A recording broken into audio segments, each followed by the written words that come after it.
Dans cet épisode, il s'agit de comprendre le rôle des parcs nationaux dans la protection de l'environnement aux États-Unis en 5 minutes. La ruée vers l'ouest a affaibli les milieux naturels à cause d'un défrichage non contrôlé, des pillages et de la volonté de dompter cette terre vierge. D'un autre côté, c'est aussi à cette occasion que les Américains réalisent la beauté de leur paysage et la nécessité d'en prendre soin.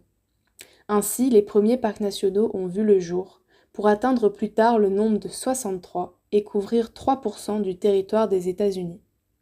Cela nous amène à nous demander dans quelle mesure ces parcs protègent l'environnement. La protection de l'environnement passe d'abord par les lois et l'évolution des mentalités. Le premier parc national, celui de Yellowstone inauguré en 1872, est à but récréatif. Ce n'est que plus tard que le rôle protecteur sera développé. Cela commence en 1880, lorsque des gardiens sont recrutés pour limiter la chasse.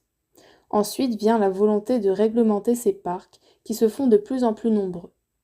La loi fédérale de 1916 crée pour cela le National Park Service, dit NPS.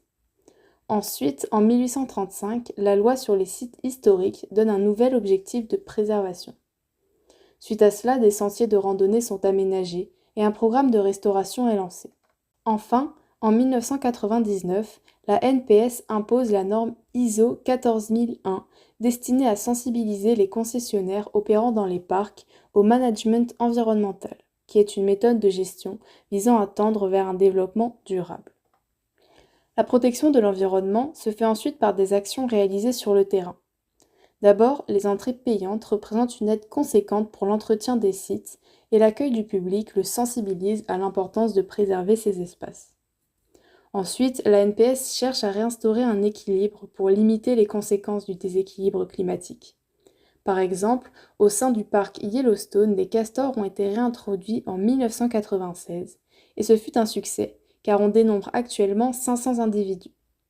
De plus, leurs barrages ont permis de rétablir les cours d'eau, vidant ainsi les zones vaseuses qui s'étaient formées, où des arbres ont alors pu pousser. Il a été observé que le volume des saules a augmenté d'environ 1500% depuis 2001. Les parcs américains vont même avoir des effets bénéfiques pour l'environnement au-delà de leur territoire. Leur création a influencé le Canada et l'Europe, qui au début du XXe siècle vont créer de multiples réserves. Je peux citer les parcs lapons suédois, ouverts en 1909. Aujourd'hui, les parcs continuent d'être un modèle, puisque certains agriculteurs s'inspirent de leurs écosystèmes naturels pour l'appliquer à leur exploitation, dans le but d'être davantage résilients face au climat. Cependant, le rôle protecteur des parcs est mis à mal par l'activité humaine et la politique de Donald Trump. L'enjeu est toujours le même, celui de concilier activité humaine et protection de l'environnement.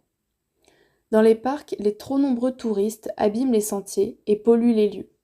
Par exemple, la couleur du Morning Glory Pool, une source d'eau chaude, a été altérée. Puis, l'extension des villes concurrence les parcs, notamment en Californie, où les eaux des parcs sont captées pour alimenter les besoins urbains croissants, mais aussi ceux de l'agriculture intensive. Les terrains protégés se retrouvent alors asséchés et ou pollués par des substances chimiques. Ensuite, la flore des parcs nationaux n'échappe pas à la hausse des températures.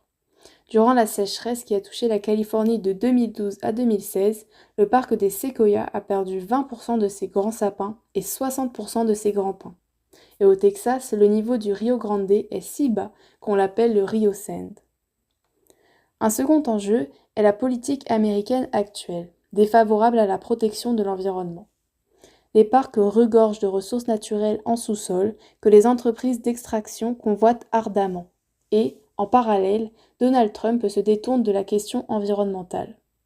Lors de son premier mandat, un décret a réduit de 40 000 hectares la surface protégée par la NPS. Et durant son mandat en cours, c'est la réduction de 13% des employés, suivant la mission du département de l'efficacité gouvernementale, qui a affaibli la NPS. Et encore, il est prévu de diminuer d'1 milliard de dollars son budget pour 2026. Pour conclure, les parcs nationaux protègent l'environnement grâce à un cadre juridique qui les administre, la NPS, et aux actions réalisées pour préserver, restaurer et protéger cet environnement. Toutefois, la biodiversité qui s'y épanouit est menacée par les effets néfastes de l'activité humaine et de la politique de Donald Trump.